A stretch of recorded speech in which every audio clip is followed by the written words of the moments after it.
Bismillahirrahmanirrahim. My name is Abdul Basit Ali. Today I will discuss the course Ordinary Differential Equation. उसका एक topic है exact equation.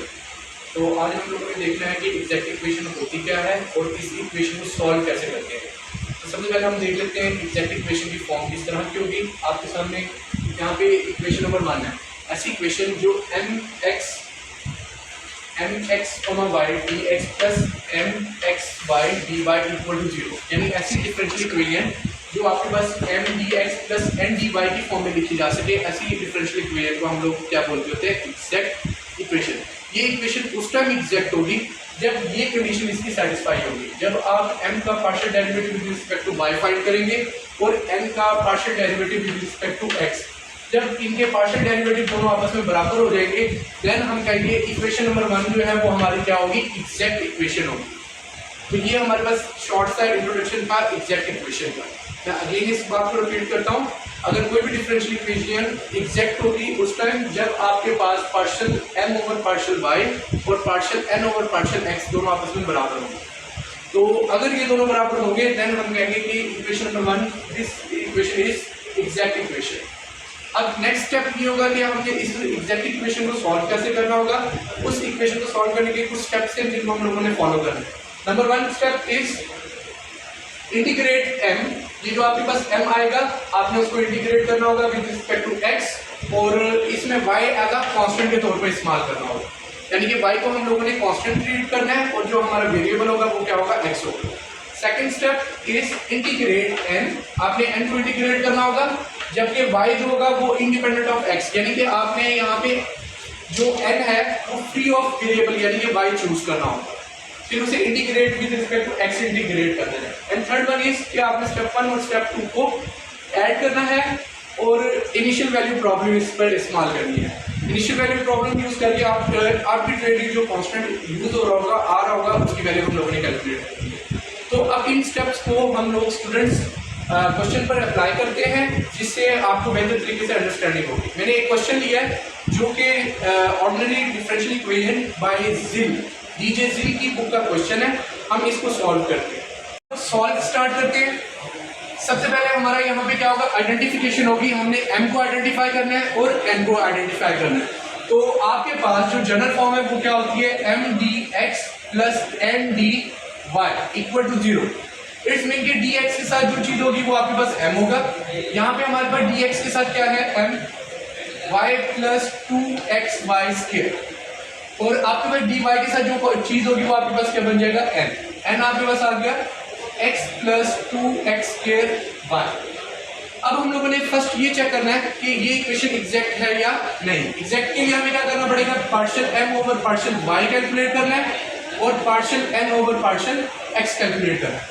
अगर आपके पास ये दोनों बराबर हो गए देन हम कहेंगे कि इक्वेशन 1 जो है वो आपके पास क्या हो जाएगी, एग्जैक्ट होगी।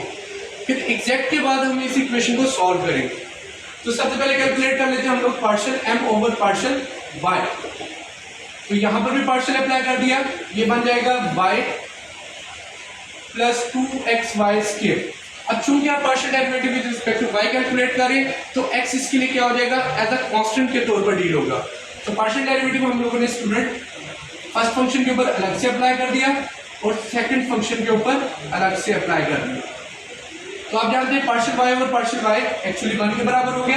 अब चूंकि with respect to y derivative ले रहे हैं तो 2x एज अ कांस्टेंट के तौर पर इस्तेमाल होगा। 2x हम ऑपरेटर से बाहर निकाल लेंगे और ये क्या बन जाएगा, partial over partial y square. तो ये आ जाएगा आपके 1 प्लस 2x और y स्क्वायर का पार्शियल डेरिवेटिव क्या आ जाएगा आपके पास, 2y। तो यहां से आपके पास बच जाएगा 1 plus 4xy। This is equal to partial m over partial y। Now we calculate partial n over partial x। तो अगेन आपके पास n डिफाइन हुआ हुआ है यहाँ पे हम लोग पार्शियल x अप्लाई कर देंगे, यहाँ पर भी x plus 2x square into 1। ये आपके पास m था, यहाँ पे भी partial over partial x apply कर दिया और यहाँ पर भी partial n over partial x के ऊपर पार्शियल x अलग से आ गया और दूसरे फंक्शन के ऊपर भी अलग से पार्शियल डेरिवेटिव अप्लाई हो जाएगा। Partial x over partial x 1। अब चूंकि विद रिस्पेक्ट टू आप एक्स पार्शियल डेरिवेटिव ले रहे हैं तो आपके पास वाई एज अ कांस्टेंट के तौर पर होगा, तो हम वाई को ऑपरेटर से बाहर निकाल देंगे। वाई को ऑपरेटर से हम लोग बाहर निकाल देते हैं तो आपके पास बच जाएगा 2x²। तो हम लोग जानते हैं 2x² का जो डेरिवेटिव होगा वो क्या बन जाएगा 2x और 2 से मल्टीप्लाई कर देंगे and this is equal to 4xy। तो स्टूडेंट आप नोट करें कि आपके पास partial m over partial y वो भी 1 + 4xy आ गया, partial n over partial x वो भी 1 + 4x आ गया। देन हम लोग यहाँ पे कह सकते हैं partial m over partial y equal to partial n over partial x। तो this is our equation number 1। Equation number 1 is exact equation. तो यहाँ पे हम लोगों ने अब तक ये शो कर लिया कि इक्वेशन नंबर 1 जो है वो आपकी क्या है एग्जैक्ट इक्वेशन है।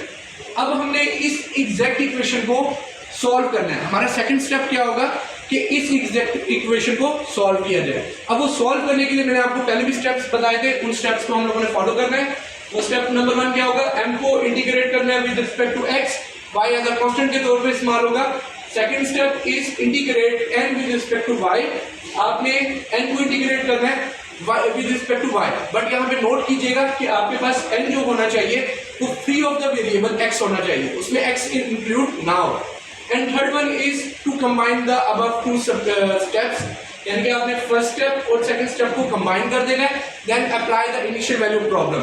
इनिशियल वैल्यू प्रॉब्लम यहाँ पे इनिशियल कंडीशन हमें क्या दी हुई है y1 = 1। तो स्टूडेंट अब हम लोग इन स्टेप्स को फॉलो करते हैं और अपनी इक्वेशन नंबर 1 को सॉल्व करने की तरफ जाते हैं। इक्वेशन को सॉल्व करना है उन स्टेप्स को फॉलो करने के लिए। स्टेप 1 हमारे पास क्या था कि आपने m का इंटीग्रेशन लेना है विद रिस्पेक्ट टू x और आपके पास y एज अ क्या होगा कांस्टेंट के तौर पर डील होगा, यानी कि आपके पास y एज अ कांस्टेंट इस्तेमाल होगा। तो आपके पास m डिफाइन है, m आपके पास है जी m y + 2xy²। अब आपने इसे इंटीग्रेट करना है, ये आ जाएगा y + 2xy² with respect to x। Integration की आप प्रॉपर्टी जानते हैं कि अगर आपके पास दो फंक्शन ऐड या सब्ट्रैक्ट हो रहे हो तो इंटीग्रेशन अलग-अलग अप्लाई हो जाएगा। तो ये आपके पास आ जाएगा y dx + 2xy² dx। अब आप जानते हैं कि आपके पास जो वेरिएबल है वो क्या है x है, तो y एज अ कांस्टेंट के तौर पर इस्तेमाल होगा, तो हम y को ऑपरेटर से बाहर निकाल देते हैं। इंटेग्रल आपके पास एक ऑपरेटर है तो आपने y को इस ऑपरेटर से बाहर निकाल दिया, दिस इज dx। यहाँ पे आपके y² ये भी एज अ कांस्टेंट के तौर पे इस्तेमाल होगा, तो 2 भी हम बाहर निकाल देते हैं, यहाँ पे बचेगा x dx। तो ये आपके पास डेरिवेटिव इंटीग्रेशन से कैंसिल आउट हो जाएगा क्योंकि ये एक दूसरे के एंटी डेरिवेटिव है। तो यहाँ से आपके पास आ जाएगा x और यहाँ से आएगा आपके पास x² / 2 और प्लस सम कांस्टेंट मैंने यहाँ पे c1 यूज कर लिया। आप c1 भी यूज कर सकते हैं, c भी यूज कर सकते हैं एंड c2 भी यूज कर सकते हैं। And this is equal to xy, 2 से 2 cancel, this is x² y² and c, या c यूज कर लें। ये आपके पास स्टूडेंट फर्स्ट स्टेप कंप्लीट हो गया। Now we move to second step and second step is integrate n with respect to y।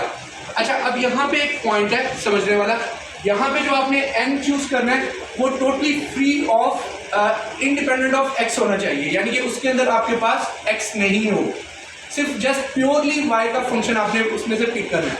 तो आपके पास n की जो वैल्यू है वो आपके पास क्या आ गई x + 2x²y। तो स्टूडेंट ये प्योरली आपसे x से फ्री होना चाहिए। तो अगर आप नोट करें यहाँ पे भी x इन्वॉल्व हो रहा है और यहाँ पे भी x इन्वॉल्व हो रहा है, तो ये आपके पास इंडिपेंडेंट ऑफ x नहीं आ रहा, तो आपके पास यहाँ पे इंटीग्रेशन जो हो जाएगी वो क्या हो जाएगी 0 की हो जाएगी। तो हम 0 की integration with respect to y लेंगे तो वो भी क्या आ जाएगा आंसर 0 आ। ठीक हो गया। तो आसानी के लिए हम क्या करते हैं, इसे मैं I1 का नाम देता हूँ और इसे मैं I2 का नाम देता हूँ। तो अगर आपको याद हो थर्ड स्टेप हमारा ये था, थर्ड स्टेप कंबाइन करना हम लोगों ने अबव स्टेप्स को।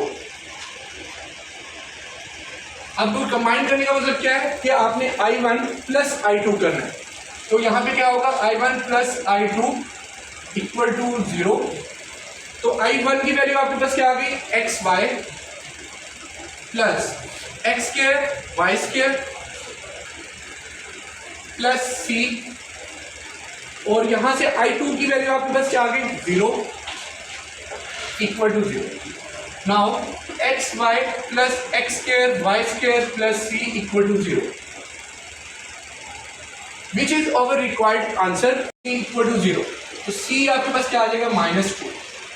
तो बच्चे ये आपके पास क्या आ गया, सी की वैल्यू आ गई जो कि आर्बिट्रेरी कांस्टेंट था।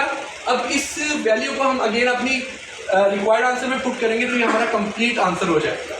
ये आपके पास आ जाएगा x y plus x square y square, और सी की वैल्यू क्या आ गई, -2 equal to 0। X y plus x square y square equal to 2, which is required solution। तो स्टूडेंट मैं थोड़ा सा अपने लेक्चर को समराइज कर देता हूँ। आज हम लोगों ने पढ़ा है ऑर्डिनरी डिफरेंशियल इक्वेशन का एक मेथड जो कि फर्स्ट ऑर्डर डिफरेंशियल इक्वेशन को सॉल्व करने के लिए इस्तेमाल करते हैं। उस मेथड का नाम है एग्जैक्ट इक्वेशन। तो एग्जैक्ट इक्वेशन क्या होती है, क्राइटेरिया क्या होता है कि अगर आपके पास m d x plus n d y equal to 0 हो, कोई भी डिफरेंशियल इक्वेशन फर्स्ट ऑर्डर की, तो अगर partial m over partial y और partial n over partial x ये दोनों अगर बराबर होंगे तो इक्वेशन क्या हो जाएगी, एग्जैक्ट हो जाएगी। इक्वेशन अगर एग्जैक्ट है तो फिर उस एग्जैक्ट इक्वेशन को हम लोगों ने सॉल्व करना होगा। उसके कुछ स्टेप्स होते हैं। नंबर 1, आपने m को इंटीग्रेट करना विद रिस्पेक्ट टू x और y एज अ कांस्टेंट के तौर पे इस्तेमाल होगा।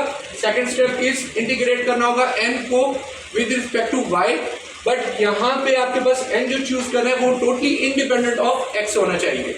एंड थर्ड वन इज कि आपने फर्स्ट स्टेप और सेकंड स्टेप को कंबाइन कर देना है। कंबाइन करने के बाद आपके पास ये रिक्वायर्ड आंसर आ गया। हाँ, इस केस में अगर आपके पास ये initial value problem initial condition ना गिवन होती तो आप यहाँ तक ही इसका आंसर देते। क्योंकि यहाँ पे इनिशियल कंडीशन हमारे पास गिवन है तो हमने उस इनिशियल कंडीशन को अप्लाई किया। अप्लाई करने के बाद उस आर्बिट्रेरी कांस्टेंट की वैल्यू निकाली और इसे हमें अगेन यहाँ पे पुट कर दिया, तो ये हमारे पास ओवरऑल एग्जैक्ट सॉल्यूशन आ गया।